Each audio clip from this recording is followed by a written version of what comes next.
Dear friends, welcome to the fifth course in the Journalism and Mass Communication program dealing with an overview of Indian culture. In the previous discussion on this topic, we had tried to understand what was meant by culture, what it signified, and the major influences on Indian culture in history. It is agreed that the term culture refers to the complex collection of knowledge, folklore, language, rules, rituals, habits, lifestyles, attitudes, beliefs, and customs that link and give a common identity to a particular group of people at a specific point in time. Other essential attributes of culture are that culture is something collective and shared with others. There is no purely individual culture. It must have some symbolic form of expression. It must have a pattern, some pattern, order, or regularity. There is a dynamic continuity over time since culture lives, changes, has a history, and potentially a future, and it may also die. With respect to our area of study, that is mass communication, it is important to remember that cultures could not develop, survive, extend, or generally succeed without communication. If one wishes to study culture, it has to be looked for in spaces such as households and habitats, or in people and human practices such as socially patterned behavior, or in things such as texts, manuscripts, or artifacts, etc. All social units develop a culture. Even in the relationship between two individuals, a culture develops over time.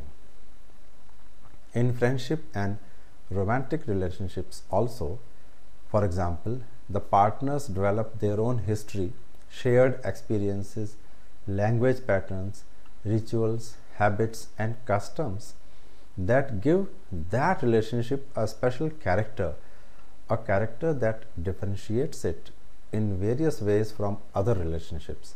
That is what culture is all about. Groups also develop cultures composed of the collection of rules, rituals, customs, and other characteristics that give an identity to the social unit. Organizations also have cultures, often apparent in particular patterns of dress, layout of workspaces, meeting styles and functions, ways of thinking, talking about the nature and directions of the organization, leadership styles, and so on. The most rich and complex cultures are those that are associated with a society or nation. And the term culture is most commonly used to refer to these characteristics, including language and language usage patterns, rituals and rules and customs. A societal or national culture also includes such elements as significant historical events and characters, philosophies of government, social customs, family practices, religion, economic philosophies and practices, belief and value systems, and concepts and systems of law. It is also important here to realize that culture and religion are not necessarily one and the same, although one may have led to a few aspects of the other and vice versa. Thus, any social unit develops a culture over a period of time, whether the unit is a relationship, a group, an organization, a society, and even a nation. This culture shows itself in the way the members of the social unit interact among themselves, as well as in the way they interact with others outside the unit. Needless to say, this expression shapes to a great extent the level of relationship that particular unit evolves with other units. At this point, it is important to understand what is meant by heritage. The concept of heritage is not a static one and has undergone changes over the years, particularly during the last 2 centuries. The Hague Convention, adopted by the UNESCO, the United Nations organization dealing with cultural issues, in 1954, is perhaps the first international agreement on the subject of heritage and cultural property. It defines cultural property irrespective of the origin or ownership as covering several types of properties. For example, I quote, movable or immovable property of great importance to the cultural heritage of every people, such as monuments or architecture, art and history, whether religious or secular, archaeological sites, groups of buildings which as a whole are of historical or artistic interests, are proposed to be included in the definition of cultural property. Unquote. The UNESCO has provided a number of recommendations to member states for the definition and management of cultural heritage, to which India is also a signatory. Now let us come to the symbols of Indian cultural heritage. With the background information about what constitutes cultural heritage, we now move on to symbols of Indian culture as we see around us. We shall take up these symbols according to the spaces or habitats, people and human practices, that is socially patterned behavior, or in things such as texts or artifacts. First example in this category is of architecture and sculpture. Major landmarks of Indian architecture and sculpture since ancient times are as follows. The Mauryan architecture and sculpture. The unique feature of the Mauryan art is the bright polish imparted to stone surface, as is manifest in the pillars, parasols, capitals, animals and human beings. The Ashokan pillar stand on the ground without any base or platform. The pillar at Nandangarh is remarkable for its tall shaft. The bull capital of the Rampurva pillar constitute the high watermark of animal sculpture. The lion capital of the Sarnath pillar consisted of 4 parts. It has an inverted lotus covered with long sweeping petals, surmounted by a circular drum showing the 4 chakras facing the 4 directions with an animal, that is a horse, a lion, an elephant and a bull. This is the most remarkable symbol of the Mauryan architecture. Then there is the Sunga art. This art is known for the 2 great stupas of Sanchi and Bharhut, which give evidence of almost a continental style of planning. In fact, this stup, both of them, are the most characteristic monuments of Buddhism. Then there is Kushan art. This reflects a remarkable synthesis in the religious, cultural and aesthetic spheres. One finds in the motifs and patterns of art a synthesis of the Iranian, Greek and Indian cultures. Then we have the Gandhar art. This reveals the cultural influence of the Indo-Greeks and the Indo-Parthians, who had intermingled with the local people in the northwest part of India. It supplies a cross-section of the Hellenistic features like the Indo-Corinthian pillars and pilasters, Ionian capitals and several other elements of ornamentation like garland bearing goddesses and gods.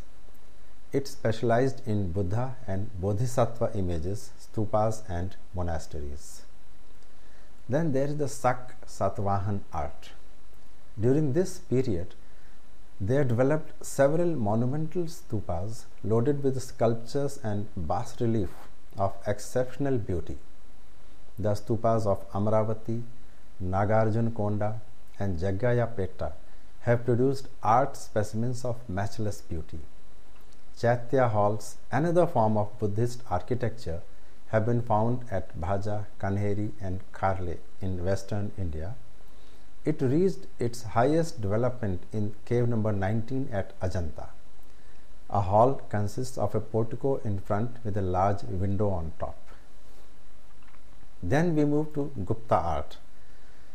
This period is noted for the first temple construction in India. The temples were not hewn out of rocks. It was an independent structure built of dressed stone blocks placed together, which afforded ample scope for the exercise of the architect's genius. Its best specimen is the Dashavatar temple at Deogarh. The Gupta sculpture also shows a balance between the sensuousness of the Kushan figures and the symbolic abstraction of the early medieval ones. Two of the best examples of the Gupta images are the standing Buddhas from Mathura. The seated Buddha delivering the sermon at Sarnath is another masterpiece of this period. Then there is the period of Chalukyan art. It shows a juxtaposition of Nagar and Dravid Shikhar style. The mandaps are adorned with richly carved lintels, beautiful images, and trellis work of ingenious designs. Its examples are the groups of temples at Badami and Aihole. Rashtrakut art. It is best exemplified in the Kailash temple at Ellora, which reproduces all the details of a structural temple in the intricacies of rock excavation. Cave shrine at Elephanta is another example of the Rashtrakuta art. It is dedicated to Lord Shiv, whose image as Mahesh has three faces representing Shiva, the creator, the preserver, and the destroyer. Pallav art. Its hallmark is the cave and temple architecture. The rock-cut caves display many splendid sculptures. The 5 monolithic temples known as Rathams belong to the reign of Mahamal, the great emperor. The shore temple of Jalashayan Swami is built of dressed stone of excellent workmanship. The Kailashnath temple at Kanchipuram in Tamil Nadu is another remarkable monument of this period. The Chola art. The greatest monument of the Chola rulers include the temples of Gangai Konda Cholapuram and Brihadeshwara temple of Thanjavur, again in Tamil Nadu. The Viman, or the tall pyramidical tower, dominated the whole structure of the shrine with its mandap and imparts extraordinary dignity to it, as also a sense of power. The Meenakshi temple and the Hall of 1,000 Pillars in Rameshwaram in Tamil Nadu are the examples of Vijayanagar architecture. Yet another remarkable monument of South India is the actual Rameshwaram temple near the Adams Bridge. Its grandest part are the pillared corridors that surround it. The famous Nataraj temple at Chidambaram has 56 pillars that have gracefully carved figures in various dance poses. Hoysala art. Its greatest achievement is the temple of Hoysalaeswar in Hassan district of Karnataka. The builders of this period selected a stone of much finer grain, kind of a greenish or bluish black coloristic schist kind of stone, which, being close textured, can take delicate and minute forms of carving. The Pala art is also known as the Eastern School of Art, which flourished in Bihar and Bengal from the 18th to the 13th century. Nalanda was its greatest and most active centers during the 9th and 10th centuries. Stone sculptures of this era are found at Nalanda, Rajgir, Bodh Gaya, Rajshahi, and Mayurbhanj in Odisha. The Odishan art is just Indo-Aryan in character, illustrating the curvilinear Nagar Shikhar on the main sanctuary and a series of pyramidical stories. There are no pillars in the Odishan temples. Its specimens include the Lingaraj temple, the Rajarani temple and the Sun temple at Konark. Chandela art. The Chandela rulers built groups of temples at Khajuraho dedicated to Lord Shiva, Vishnu and Jains. These were built during the 950 to 1050 AD. They all stand on high terraces. There are a great series of female forms sculptures in a double or triple row, all of exquisite workmanship and almost inexhaustible designs. Among the main shrines of Khajuraho, the temple of Kandareya Mahadev is the largest. Then we come to Indo-Islamic monuments. The Indo-Islamic monuments in India comprise mosques, mausoleums, palaces, citadels and cities. Their special features include the dome, the arch, the perforated jali work, the inlay decoration, as well as artistic calligraphy. The Muslim features of architecture were finely blended with those of the Hindu style of architecture. The purely Hindu motifs of lotus, pitcher and elephant were freely used in Mughal architecture. The Taj Mahal at Agra may be regarded as the culmination of architectural synthesis of India. Other important specimens of the Indo-Muslim architecture include the Qutub Minar, the Quwwatul Islam Mosque, the Alai Darwaza, the Panch Mahal in Fatehpur Sikri, the Jama Masjid, the Buland Darwaza, the Agra Fort, the Allahabad Fort, the Red Fort at Delhi, Diwan-e Aam and Diwan-e Khas, Sher Shah's tomb in Sasaram, Itmaduddaullah's tomb at Agra, and the Gol Gumbaz at Bijapur. The sixth shrine, the Golden Temple in Amritsar, was also built during this period. Its typical features are the multiplicity of the chhatris. During the British colonial rule, the English style did not manifest itself in any way comparable with the glorious phase of the past architecture. Among the edifices of the Victorian era, the most significant is the Victoria Memorial Hall at Kolkata.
The next symbols we take up is painting.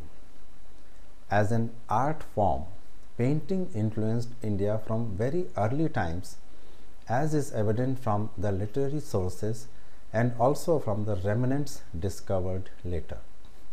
It has two forms, murals and miniatures. Murals are huge works executed on the walls of solid structures.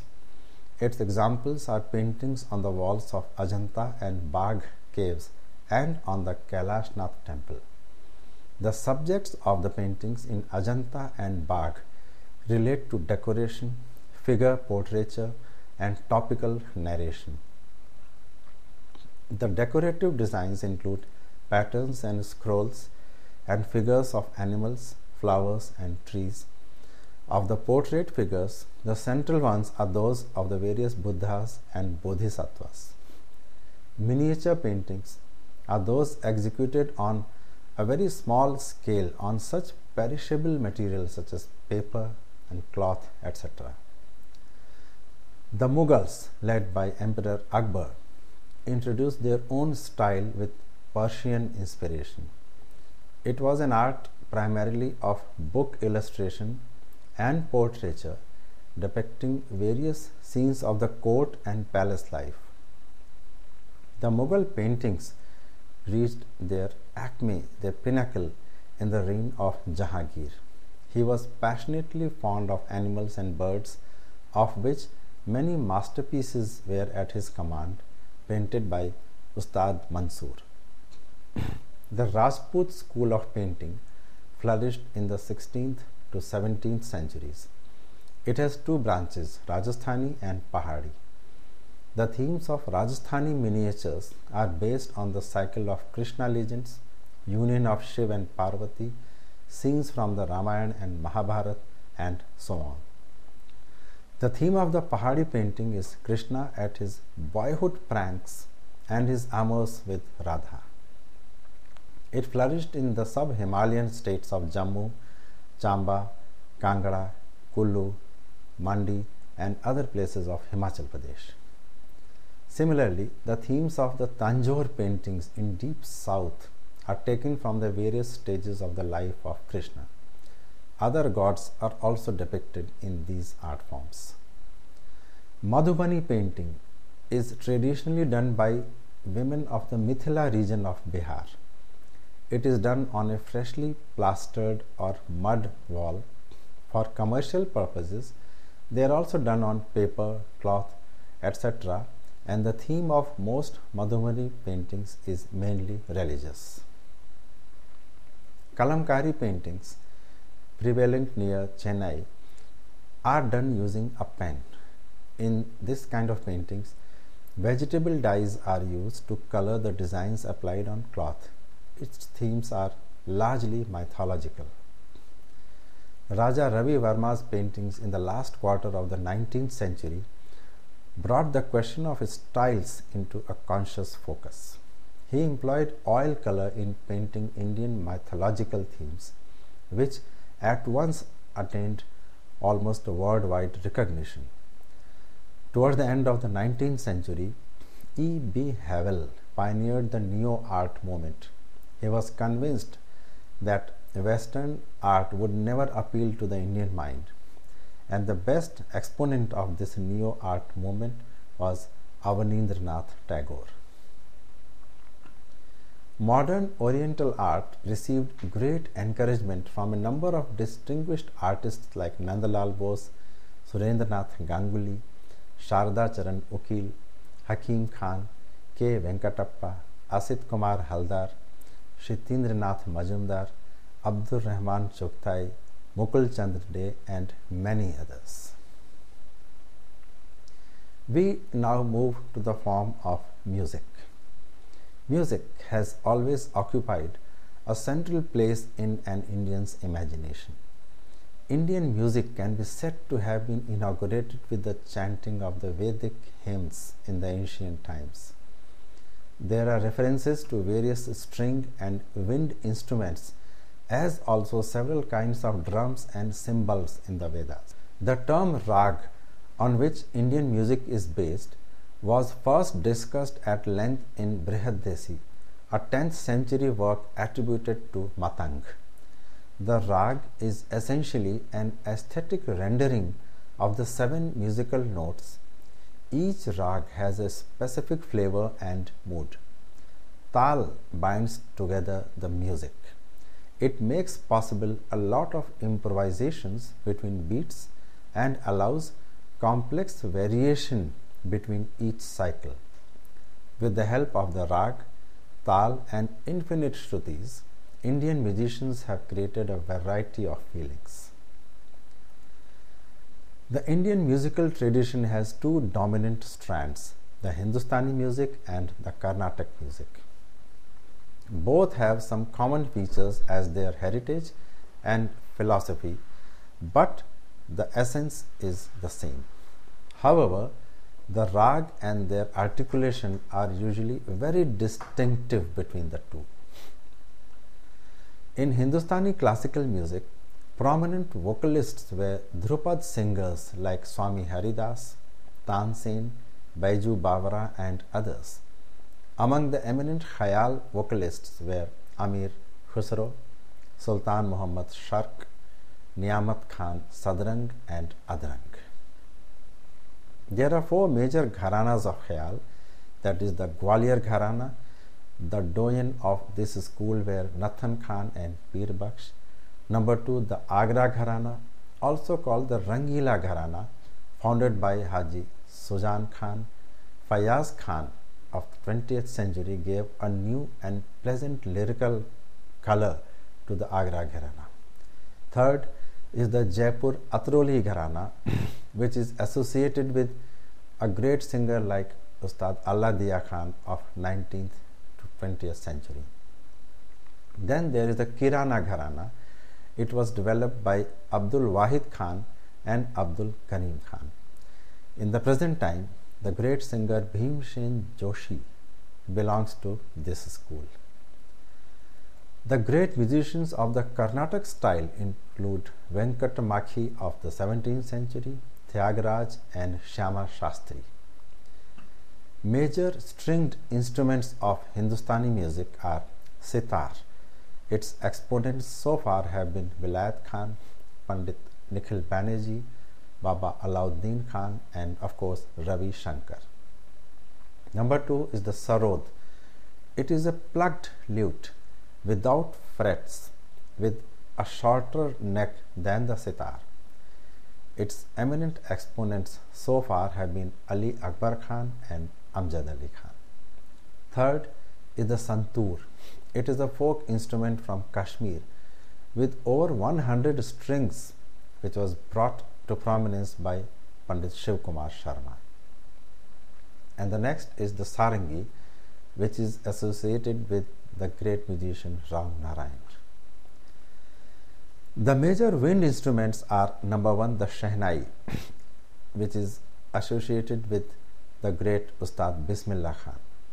Second is the bansuri, of which Pandit Hari Prasad Chaurasia is the main exponent. Tabla is a percussion instrument used to provide rhythmic accompaniment to all kinds of instruments.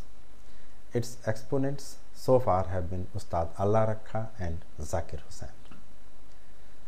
The major stringed instruments of Carnatic music are the veena. It is a long-necked and fretted plugged lute with 7 strings. Number 2, the violin, brought from the west, but it was taken to dizzying heights by such performers as T. N. Krishnan, T. Rajam, L. Vaidyanathan, and Subramaniam. Nageshwaram, an oboe-like instrument with double reeds and finger holes, it resembles the shehnai of the Hindustani music. Mridangam, a double conical 2-headed drum, is an instrument used to provide rhythmic accompaniment in the Carnatic music. Since the 1960s, Indian musicians have been collaborating with the Western musicians, and Ravi Shankar was heard on the famous Beatles album Sgt. Pepper's Lonely Heart Club Band. He also later collaborated with the American minimalistic composer Philip Glass on passages. L. Shankar and L. Subramaniam, both violinists, and Ali Akbar Khan and Amjad Ali Khan, both sarod players, have also collaborated with Western musicians. Let us now move on to Indian classical dance. Indian dance is a blend of nrit, the rhythmic elements, nritya, the combination of rhythm with expression, and natya, the dramatic element. Nrit is pure dance. Its abstract movements signify beauty. Nritya, on the other hand, is expressional as it enacts a theme. Here, the dancer is aided by sahitya or verse, by hastas or gestures of hands, and by abhinay or facial expressions. When this is combined with music, a typical language is established. In dance also, the concept of ras or aesthetic mood holds the central place. Most Indian dance forms take their themes from India's rich mythology and folk legends. Hindu gods and goddesses like Vishnu and Lakshmi, Ram and Sita, Krishna and Radha are all depicted in classical Indian dances. The major Indian classical dance forms are like this. First and the foremost is Bharatnatyam. It developed in Tamil Nadu, and in modern times E. Krishna Iyer promoted it. Rukmini Devi removed the stigma attached to it. One of its greatest exponents, especially in Abhinay, has been T. Bala Saraswati. Other exponents are Yamini Krishnamurti, Sonal Mansingh, Padma Subramaniam, Leela Samson, and many others. Kathakali. It developed in Kerala in the 15th to 17th centuries. It is usually performed by boys and men who have undergone intensive physical training and also a prolonged course of instruction in the portrayal of emotions. Its theme is based on two great Indian epics, that is Ramayana and Mahabharata. Vallathol Narayanan Menon revived this dance form in the 1930s. Its exponents are Krishna Kutti, Madhavan and Anand Sevaraman, Uday Shankar, Ram Gopal and Shantarao. Mohiniyattam is also a dance form of Kerala, and Bharati Shivaji is a famous exponent of this style. Kathak belongs to North India and has a Hindu-Muslim texture. The Kathak was a storyteller, a teller of Katha, and was a versatile actor, musician and dancer who addressed himself directly to the audience. The singer-dancer revived this dance in 1938. Its exponents today are Damayanti Joshi, Bharati Gupta, Kumudini Lakhia, Gopi Krishna, Sitara Devi, Birju Maharaj and Uma Sharma.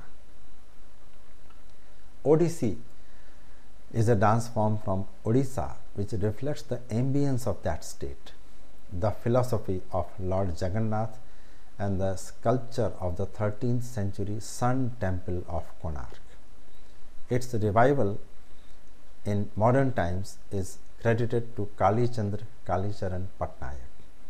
Indrani Rahman established its artistic value all over India and abroad. Its other exponents are Sonal Mansingh, Minati Das, Priyamvata Mohanty and Sanyukta Panigrahi. Kuchipudi. It is a native of Andhra Pradesh and developed sometime in the Bhakti movement days. Lakshmi Narayana Shastri made it a renowned dance form in the 20th century. Noted contemporary exponents are Chinta Krishnamurli, Vempatti Satyanarayan, Yamini Krishnamurti and Raja and Radha Reddy. Manipuri, it is a dance from Manipur which derives its theme from Hindu epics and mythology. Rabindranath Tagore's efforts restored the dance's original value when he started its teaching in Shantiniketan. The renowned exponents of this dance form are the Jhaveri sisters, Rita Devi, Sarita Mehta, Nirmala Mehta, and Thambal Yaima. In modern times, a synthesis of Indian and Western dance has also emerged. In fact, such a synthesis or fusion has happened with almost every cultural aspect, be it music, theatre, or art. In dance, Western dance forms have been effectively used by some performers who have been traditionally Indian in their approach.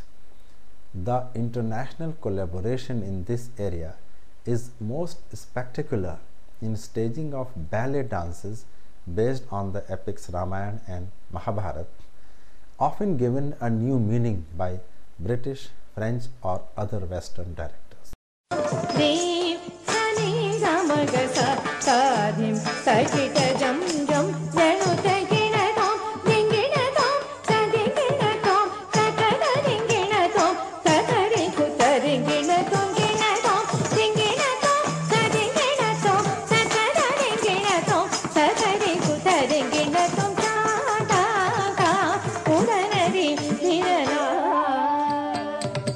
Indian dance has a great heritage.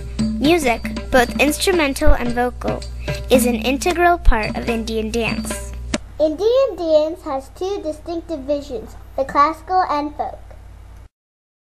Within these broad categories, there are several variations based on regional and cultural differences. The most famous classical forms are Bharatanatyam,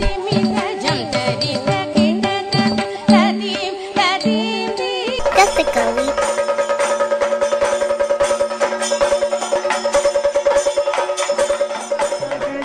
Mohiniyattam,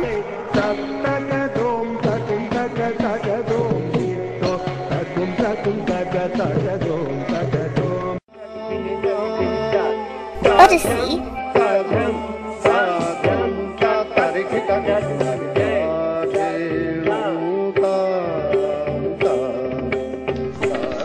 Kathak, Ding ding, tak tak tak tak tak tak tak sadi kattedala.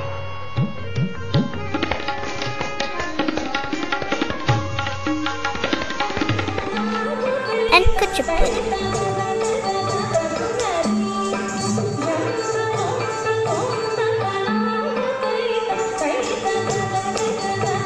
Apart from the classical forms, India is particularly rich in folk dances, which speaks for its diversity.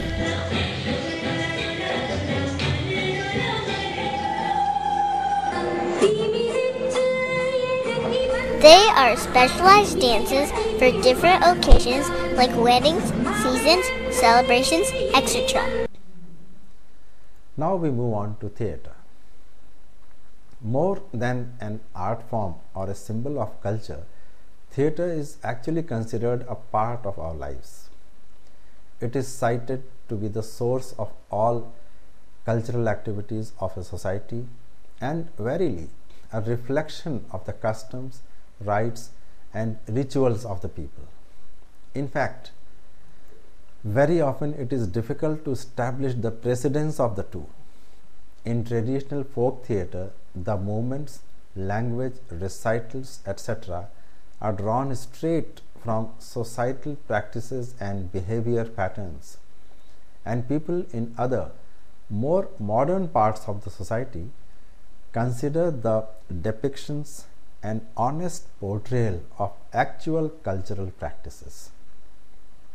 In present-day Indian society, there are several gestures and movements in people's lives that owe their origin to classical theatre. Newer and more recent branches of the performing arts have also drawn inspiration from classical and traditional theatre. Theatre has also been reflective of the social practices, taboos, and indulgences. Right from the costumes, accessories, and performers' background, an association with theatre has been considered an index of social freedom. As a mass medium of communication with the audience, theatre has always played a crucial role, and messages of importance have often been conveyed through theatrical performances.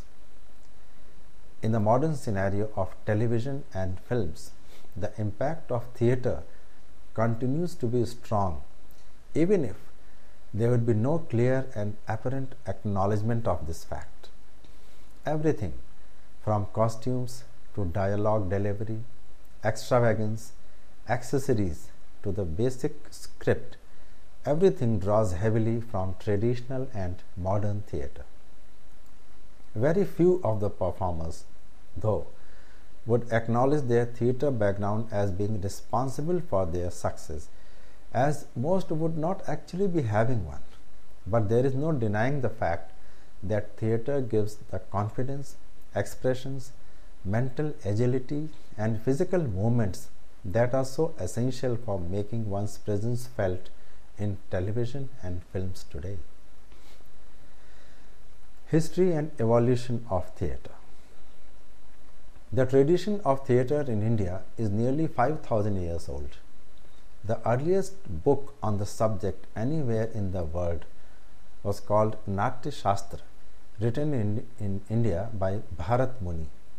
It is supposed to have been written sometime between 2000 BC and the 4th century AD. Initial theatre activity in India was confined to the narrative form, with recital, songs, and dance being integral parts of any theatre presentation. The art was patronized by the ruling elite out of a love for the performance and as a means to end or break the tedium of life. Ancient writings talk about there being Rang Mahal or Rang Shala. These were performing halls in palaces where kings and rulers used to watch performances by the Darbar performers. The emphasis on narrative elements made theatre essentially theatrical right from the beginning. That is why the theatre in India has encompassed all the other forms of literature and fine arts into its physical presentation. Literature, mime, music, dance, movement, painting, sculpture, and architecture all mixed into one and being called Natya or theatre in English. There is a basic difference between theatre in India and in the West. Theatre in the West presents life as it is, whereas in India it presents life as it should be. Theatre in India can be divided into three distinctive phases: the classical period, the traditional period, and the modern period. In the classical period, the writing and practice of theatre were based on rules, regulations, and modifications mentioned in Natya Shastra. They apply to the writing of plays, performance spaces, and conventions of staging plays. Kalidas and Vishakha Datta are among the most prominent writers of this era, basing their plots on sources like the epics, history, folk tales, and legends. The audience was already familiar with the story. Therefore, a theatre language required a visual presentation through gestures, mime, and movement. The traditional period of theatre was based on oral traditions and was performed up to the year 1700 AD. Even today, it continues almost in every part of India. Emergence of this kind of theatre is linked with the change of political setup in India, as well as the coming into existence of different regional languages in all parts of the country. The modern period is also linked to the changes in the political setup in India, and the Indian theatre came into direct contact with Western theatre. The writing and practice of theatre in this era was geared towards realistic or naturalistic presentations. It is no more woven around big heroes and gods, but it has become a picture of common man. However, despite the evolution of theatre and its forms, theatre has still not become a continuous activity for most people. It has never been professional in the true sense of the word, as people have not been entirely dependent on the theatre for their livelihood right from the beginning.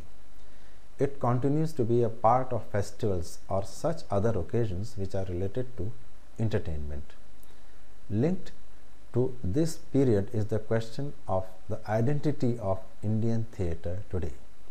There is no single language in which it is being performed.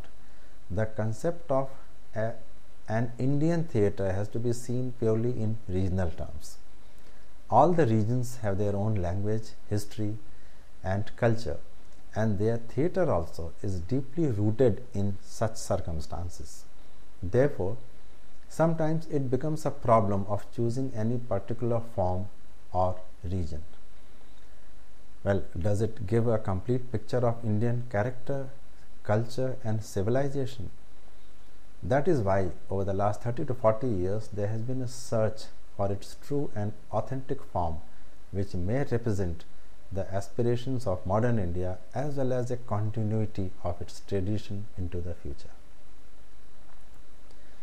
We move on to films. Dada Saheb Phalke made the first Indian feature film Raja Harishchandra in the year 1913. India's first talkie film Alam Ara was released in 1931 and was dubbed into Hindi and Urdu. The social films of 1930s adopted a modernistic outlook in an essentially converging of society.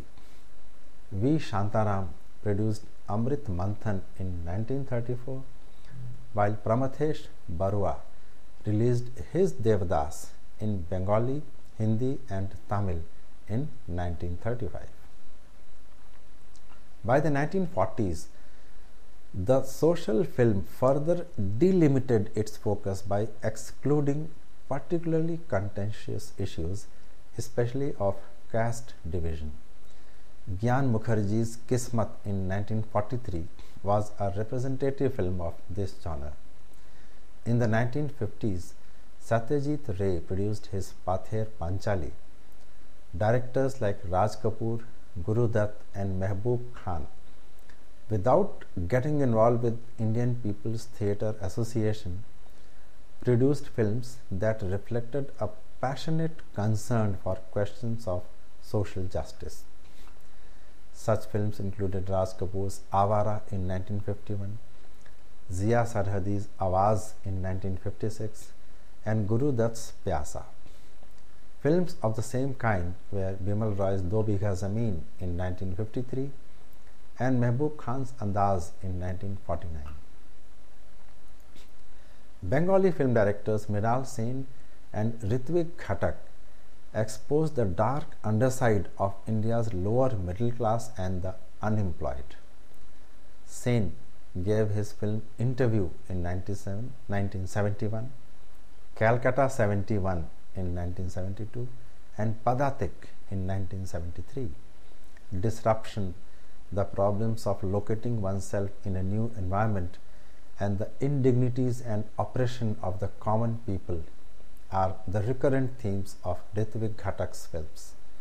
All these are portrayed in his films such as Nagarik in 1952, Meghe Dhake Tara in 1960, Ajantarik in 1958 and Subarna Rekha in 1952. In recent times, Adur Gopalakrishnan and Aravindan from Kerala, as well as Govind Nihalani and Shyam Benegal from Hindi filmdom, are the film producers of the same class. Since the 1980s, the new urban realities, corruption, crime and justice, romance and some other mature subjects started getting the attention of filmmakers. This trend became more pronounced in the 90s. However, it was in the last 10 years that Indian cinema has become truly global and has won not only accolades but the commercial attention of global filmmakers and big studios. The large population of non-resident Indians or the NRIs, a booming economy, and a general recession in the West in the recent times, especially in the European and American economies, are among the reasons for a boom in the Indian film industry which we are witnessing today. Now we move to a quick look at the Indian cultural symbols of today, the national symbols as we call them. To better understand the importance of cultural symbols, let us consider a few national symbols first and the reason for their significance. The first of all is the national anthem Jan Gan Man, which was composed originally in Bengali by Rabindranath Tagore and was adopted in its Hindi version by the Constituent Assembly as the national anthem of India on 24 January 1950. It was first sung on 27 December 1911 at the Calcutta session of the Indian National Congress. The national song, that is Vande Mataram, was penned by Bankim Chandra Chatterjee.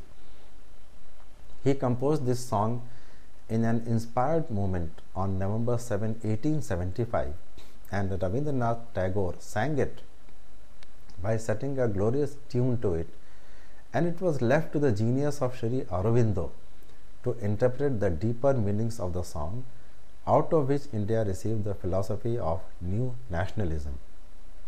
The English translation of Vande Mataram was rendered by Sri Aurobindo.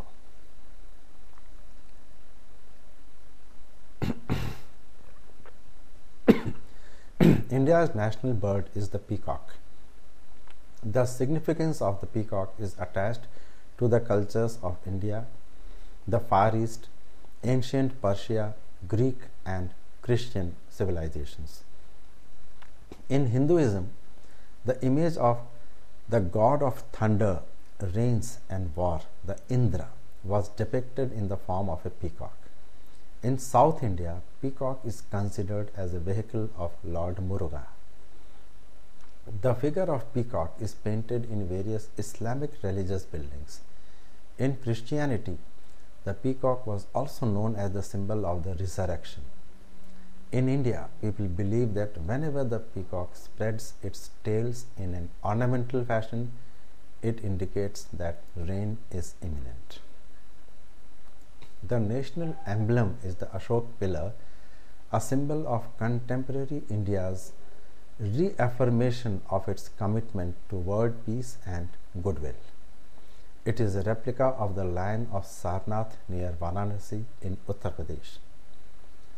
The lion capital was erected in the 3rd century BC by Emperor Ashok to mark the spot where Lord Buddha first proclaimed his gospel of peace and emancipation. In the original, there are 4 lions standing back to back, mounted on an abacus, with a frieze carrying sculptures in high relief of an elephant, a galloping horse, a bull, and a lion, separated by intervening wheels over a bell-shaped lotus. Carved out of a single block of polished sandstone, the capital is crowned by the wheel of the law, or the Dharma Chakra.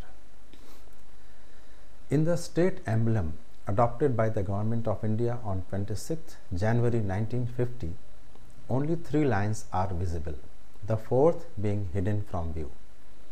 The wheel appears in relief in the center of the abacus, with the bull on the right and the horse on the left, and the outlines of the other wheels on extreme right and extreme left. The bell-shaped lotus has been omitted.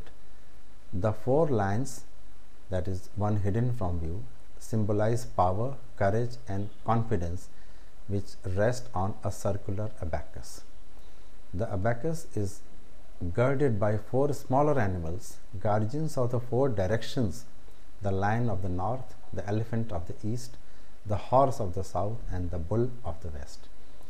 The abacus rests on a lotus in full bloom. The motto Satyamev Jayate, inscribed below the emblem in Devanagari script, means truth alone triumphs. The national flag is the tricolor of deep saffron or kesaria color at the top, white in the middle, and dark green at the bottom in equal proportions. The flag is a horizontal tricolor in equal proportion of the three colors, and the ratio of the width to the length of the flag is 2:3. In the center of the white band, there is a wheel in navy blue color to indicate the Dharma Chakra, the wheel of law, as we find in the Sarnath lion capital. Its diameter approximates the width of the white band and it has 24 spokes. The saffron color stands for courage, sacrifice, and the spirit of renunciation, the white for purity and truth, the green for faith and fertility, and the design of the national flag was adopted by India's Constituent Assembly on 22nd July 1947. Its use and display are regulated by a flag code. Lotus is the national flower. It symbolizes purity, beauty, majesty, grace, fertility, wealth, richness, knowledge, and serenity. The national tree of India is the banyan or the bargat tree. Because of the characteristic and longevity, the bargat tree is considered immortal and sacred and is an integral part of the myths and legends in India. Even today, the banyan tree is the focal point of village life, and the village council meetings under the shade of this huge shade-giving tree are considered to be sacrosanct. The national fruit of India is the mango, one of the most widely cultivated fruits of the tropical world. Mangoes have been found to be cultivated in India since time immemorial.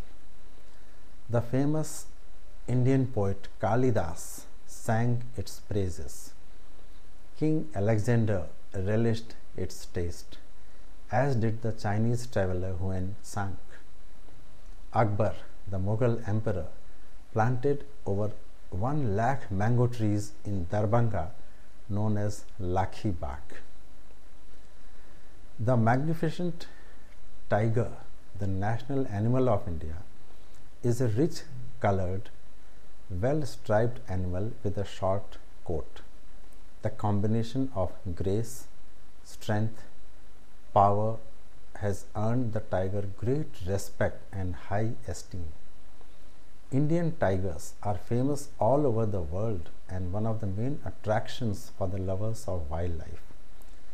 They are the crowning glory and the light of Indian wildlife. Thus, we see that one or the other aspects of Indian culture are an intrinsic part of all our national symbols, related to the way of life of the people in one part of the country or as a whole. The idea is to understand that culture and heritage are not merely symbols, but they signify the deeper meanings of the people's attitudes towards life, work, and values. With this, we come to a close of the discussion on cultural symbols. To recap, we discussed the symbols of Indian culture such as in sculpture, music, dance, theatre, films, and the national symbols of India, which owe their origin to cultural heritage and values. In the next discussion, we shall briefly take a look at the more personal symbols of culture, such as food and eating habits, dressing up and dressing habits, rites, rituals and ceremonies, customs, etc., followed by an overview of the distortion of Indian culture and its reasons. Till then, my best wishes to all of you. Thank you.